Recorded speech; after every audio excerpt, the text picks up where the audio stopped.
It's wonderful. It's such a joyous instrument, you know. My name is John Christopher Hammell. I was born in 1957 in Overlook Hospital in a place called Summit, New Jersey, which I have to laugh because it was originally called Turkey Hill. And they decided, oh, we can't have a, how would that view the football team? What, the Turkey Hill Gobblers? For real estate purposes, they changed the freaking name because they pushed the Erie Lackawanna Railroad over the summit. I mean, the Watchung Mountains, man, it's not exactly the Himalayas, you know what I mean? The Erie Lackawanna, or the dreary Erie as it was known, was the commuter train to get into the path, Hudson Tubes and go into the World Trade Center, for commuters going into the city, right? Well, we call it the city, New York, right? New York, it's a hell of a town. The Bronx is up and the battery's down. The people ride in a hole in the ground. Ba-da, ba-da. You gotta love Frank Sinatra when you're living in Jersey. I had been in mental hospitals for 4 years, and I had been homeless for a period. And I lived underneath the Atlantic City boardwalk. I became real discriminating about the dumpsters that had the best food. There's a dumpsters. Hey, man, lobster. Hey, flaming. I mean, whatever, man. There's some really good food in those dumpsters. I mean, if you want to eat out of dumpsters, you at least be discriminating. You know what I mean? But I had to split hospitals on account of a big goon. Tried to kill people. He tried to kill me. Buongiorno, signori. I am il capo di tutti capo. You want the cemento shoes? I have a film of an African dude from West Africa borrowed my drum. Oh, it was such a treat to listen to this guy. I have it on film, and he was teaching me things. My brother lived in West Africa for a long time. He was in Togo, Dahomey, Niger, Senegal, Upper Volta, drilling water wells and building infrastructure like schoolhouses for Peace Corps, right? He was also in Church World Service, Catholic Relief. He hitchhiked across the Bulge of Africa to Morocco and hiked around in the Atlas Mountains until he was completely broke. And he went to Casablanca and he washed dishes in a youth hostel. And he met some rich as shit Arab chick that wanted to trade Arabic for English. So their common language was French. And so he got to live right on the Med in this like amazing bed, for like a whole year. He hung out in Casablanca. He was like that, my brother. You'd really like him. He's crazy as I am, My grandma painted coats of arms, so she would look up atoms and molecules of family history and old school with just libraries before the internet existed. And then my aunt, it was a Mormon, had access to the world's biggest genealogical database in Salt Lake. They're really into that stuff, and so we got the atoms and molecules of our families, and then my mom's side, they were always into that too. So I know everything about my family. I think it's good for anyone to know about their family. I mean, you know about your family, you understand yourself better, right? And so then you can be more self-actualized. I don't know, whatever word you want to use. I mean, you don't have those insecurities about who you are. You can confidently just go on and live large, right? And not worry about anything. I mean, what's the point of worrying, man, if you have that faith in Creator, and when you get into the Aboriginal stuff, you do the sweat lodge ceremonies and the vision quests up on a mountain for 4 days and 3 nights, making prayer ties with pinches of tobacco and cloth, and you put them up in the trees, and at the end there's all these prayers that you've made that are symbolized by these beautiful. It's such a cool thing. Everyone should check that out, man. Anyone could enjoy that. It's not hard, It's just a little bit of discipline. You have your spirit taken from you in the sweat lodge and given back when you come back down, and usually you're pretty weak after 4 days of no food and water. There's springs up there, but you're not supposed to drink. You're supposed to chew bear root to stimulate saliva. Or have a little pebble under your tongue to stimulate saliva. And so the idea is to get a closer conscious contact with Creator and a sense of oneness with the universe and a sense of a greater sense of peace within yourself and a sense of what your purpose here is, and a sense of what it means to be in this cosmic realm where one day you'll go home again, to the Star Nations, and this is to an Aboriginal person, this is Turtle Island all here, and that thing called a border, it doesn't exist in the consciousness of an Aboriginal person. There was no line. I mean, I went through the Freedom of Information Act to force them to give me a copy of my master file, which they have on everybody. People don't even know it exists or what it means. So this is, the only people kind of on the hook are you're in the military, you live in the District of Columbia, or you live in, one of the U.S. territories or possessions. So Puerto Rico, U.S. Virgin Islands, American Samoa, Guam, Northern Marianas Islands, which is Saipan. Did I leave anything out? I'm not sure. I think that's all of them. But anyway, since I wasn't in one of those things, or wasn't in the military, I didn't in D.C. Well, they have my straw man living in Puerto Rico. Wow, I never just set foot there, so I wrote this response challenging their jurisdiction, demanding an explanation for this outraged bullshit. Right? Well, they sent something that basically they were agreeing with me what they said. And they said, "You do not exist." Pitched myself, decided they were wrong, but what they meant to complete it to us. Now that was their way of agreeing with me. So that I'm free man. I don't have to worry about the Internal Rectal Service. They don't exist to me. They're history. I don't have to worry about them. Don't have to pay them a cent. Didn't know there'd be implications though. I thought, that'll be interesting when I turn 65. I won't collect a cent for Social Security. I better have a damn successful business, which I did until the economy got taken down by all these stupid overspending, crazy inflation and shit. And so I'm in a temporary sort of rebuilding mode of having some public assistance, which I'm grateful that exists. I got a little bit of food stamps, $206 a month, and an EBT card, which is food stamps, and $450 a month disability, and then a little tiny trickle for Sulfur for Health, one of my two businesses, along with International Advocates for Health Freedom. I kind of run them together because the newsletters for IHF sort of pitch my health products, and haven't written them much lately because it's painful for me to sit in this chair to type at that computer. So I spend most of my time, working from bed on a smartphone. But I have to somehow get that laser that would fix me. It's called Phoenix TheraLase. Phoenix, like Phoenix, Arizona, Thera, THERA-LASE, and they're in Dallas, Texas, and they were gonna give me free treatment, and they were gonna, if I sold one, they're gonna give me a free one. I thought, wow, cool. I could have done it if I weren't so damn in pain, right? And then I didn't have the money to fly there, so I hated that. I couldn't come up with the money to even go there. So then they pulled it back. They pulled the offer at a certain point, and that really disillusioned me. That really was frustrating and really kind of hard psychologically. Because, sometimes the pain is so bad I don't sleep for weeks and days and time, and I get pretty bummed out by that sometimes. So my way of handling the pain when I can't sleep is just do qigong, which is forced inhalations and exhalations. It's a thing I learned while martial arts and general underwater hockey that I started playing. Hello, mother. Hello, father. Here we are in Camp Grenada. There's a TV show that named stupid camp songs, right?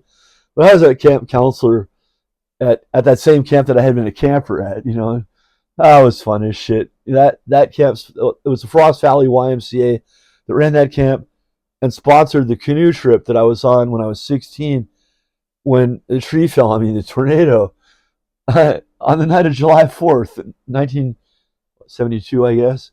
That night in the tent, we heard the tornado coming out of the damn thunderstorm, and we heard trees coming down, and the damn counselors should have, by rights, forced us to go into these lean-tos at Tioga Point on Racket Lake where we were, but they didn't because they were scared, or they had that feeling of nothing will happen to us. We're in a sleeping bag in a tent, and so anyway, the guy next to me saw the shadow of the tree falling towards us. He is shining a flashlight while dabbing some kind of waterproofing stuff to futilely stop the rain that's being blasted completely through the damn tent. And one side out the other side. I'm curled on my side holding up the front tent pole. The guy in the back is curled on his side holding the back tent pole. And the wind is blowing so hard you couldn't make yourself audible to the person right next to you. It was surreal, man. It was wild. It was kind of cool in a way, no way we were even considering the idea that we weren't immortal. You know what I mean? The guy sees the damn shadow it falling. He realizes it's going to hit me. So he grabs my shoulder, pulled me flat, which is lucky he did that. And then he dived on the guy right behind. So they got hit by the branches. I got hit by the trunk. And it was the most painful thing I've ever experienced because my bladder, which was full of urine, exploded like a balloon full of urine being popped. Imagine that. It ripped my urethra loose from my bladder. It broke my hip and pelvis. And boom, I'm out of there, man. Like Elvis just left the building, Jack. You know, I'm flying through space, or my spirit, whatever you want to call it, my soul, whatever you want to call that. That electrical energy that is your soul. It's like going warp speed, man. And I'm like, no, no, no, no, no, no, no, no, no, no, no, no, no. I want more of that. I can only have that once. You know, so on the edge of crossing over to the other side, their beings were shining with white light on the other side. Only I wasn't ready to go. No, no, no, no, no, no, no, no, no, no, no, no, I don't want to die right now. No, please. Gotta have at least more than once. Come on, please, please. I want more. And so next thing you know, for lack of a better way to explain, I was sort of attached to a bungee cord and snapped back, and now it's like I'm in a helicopter about 50 feet off the ground where I can hear them talking. And they're scared shitless because they're thinking, oh shit, we're going to get sued. You know, this guy's dad, he's dead. He ain't got no pulse. I didn't have a pulse for over 2 hours, bro. People say, well, you had a near-death experience. I said, no, I correct them. I had a death experience. I was dead. I was given a choice whether to come back or not. And so it was like doing a Franklin close on my own damn life with a legal yellow pad with a line down the middle and the columns, you know, figure the pros and cons of, do I go back? Or it's like that King song. Shall I come or shall I go now? You know, if I go, there will be trouble. If I stay, there will be double. I remember that was a popular song when I was at Washington College in Chestertown. Get high, Zulu. You know, my nickname was Zulu because I threw the javelin. This guy named Space, who had one of those bombs that's about 4 feet long. Holy shit. You could base jump and parachute off of this thing. We're from Summit. We don't come any prouder. And if you can't hear us, we yell a little louder. And this cat is really awesome. He's my neighbor's cat, and he's been in my house for a few days and eating mice, which I kind of needed, you know. And I'm doing the mold remediation myself. I figured out like how to do a mixture of different methods, right? But I learned something cool. This is awesome.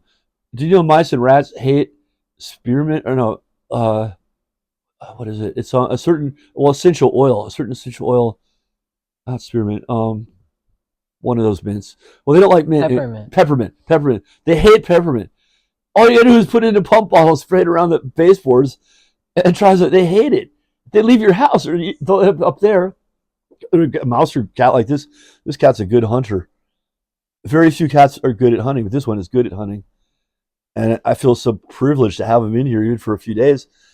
I mean, the owner hasn't gotten back to me yet, so maybe she'll let me borrow him for a while. I mean, it's like that around here. This place reminds me of a high-flowing community back in the Blue Ridge. It's like a hippie commune. The whole place is like that. No one locks their doors. Everyone just walks in each other's houses. I mean, when you're in a place like this, there's ley lines here, you know, geological properties, you know, very similar to Muscle Shoals, Alabama, which was, of course, was the Mecca back in the day, you know. And I mean, the Beatles, Rolling Stones, all those guys made their pilgrimages to Muscle Shoals. It's the ley lines, you know. There's a special vibe that everyone feels here, and any creative person, whether they're a musician or a writer or whatever they might do, their art goes easier here, and we all just love the natural beauty here, and we all sort of feel close to the creator. And I never was able to sing music anywhere else, like improv, like here. I don't know what it is. It's the Schumann resonance frequency, and I can do Agni Hotra. Agnahe Swaha, Agnahe Idamna Mama, Prajapataye Swaha, Prajapataye Idamna Mama. The morning Agni Hotra. The evening is a little bit different, but you can generate the Schumann resonance frequency. Timing is a part of it. You have a computer-generated table for the latitude and longitude of your area, and you light your fire at the exact moment of sunrise or sunset to get the timing down. And you create a vertical column of Schumann resonance that extends about 6 kilometers above where you do your ceremony. And so you create a microbiome within a huge radius of where you do this. And everything grows better, and you transmute pollution. This is mind-blowing stuff. I mean, you can break a persistent drought. This is amazing stuff. I mean, physicists are studying it. This sacred ancient technique is 2,000, more than 2,000 years old. They're trying to understand how it works, and it's mind-boggling. They figured this stuff out, a couple thousand years ago, and so I got in trouble from this supposed Christian church when I sang the Morning Agnihotra, and these freaked out people are like aiming crucifixes at me, trying to do exorcisms, trying to drive demons out of me when all I'm doing is singing a sacred song in Sanskrit, and I didn't know yet what it was. I had no concept of any of that, so I'm now banned apparently from this church for not jiving with them well enough to suit them. They think I'm an evil guy, and they don't understand. I have the deepest faith in Yeshua. Anybody, I mean, I've been dead once already, so I've kind of hung out with him already, and who can really argue with me? I mean, I want to have my own church. If anyone would like to be part of the church, what's happening later, it's like, the church, what's happening later, from someone who's been there, yeah. Oh, oh, oh, oh, oh, oh, oh, oh, oh, oh, oh, oh. My name is Johnny Hammell, surfer from Jersey. Oh, oh, oh, oh, too far from the Jersey shore. My father prevented a Third World War when I was 5 years old because he was the world's foremost expert on the internal guidance systems of ICBMs and shipboard anti-missile systems. And the only reason why Nikita Khrushchev, the premier of the Soviet Union, obeyed JFK's order to jack the nukes out of Cuba in the Cuban Missile Crisis was Khrushchev realized that the Russians were technologically outclassed because they didn't have Richard Hammell. And so my father was a child prodigy, built his own ham radio from Navy surplus scrap when he was 6 years old, knew the Morse code, got his novice license at that age, could speak about 5 languages by that age, and all that was because of my grandma, Elizabeth Lansdale Hammell, a great watercolor flower painter whose art you'll find on the web.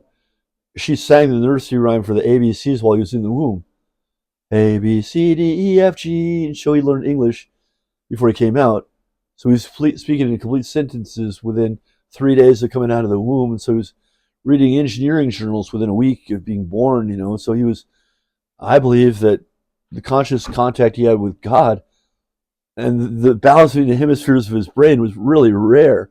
Most engineers aren't into the humanities and the arts the way he was. He was a real Renaissance man. It was really cool to have him as a dad. I mean, a great dad, a wonderful dad, and a lot of love in our family. And so my message to everybody is, love thy neighbor as thyself. What could be simpler? I mean, it doesn't have to be so complicated. Love thy neighbor as thyself. Live large life, just be joyous and happy and don't worry about anything.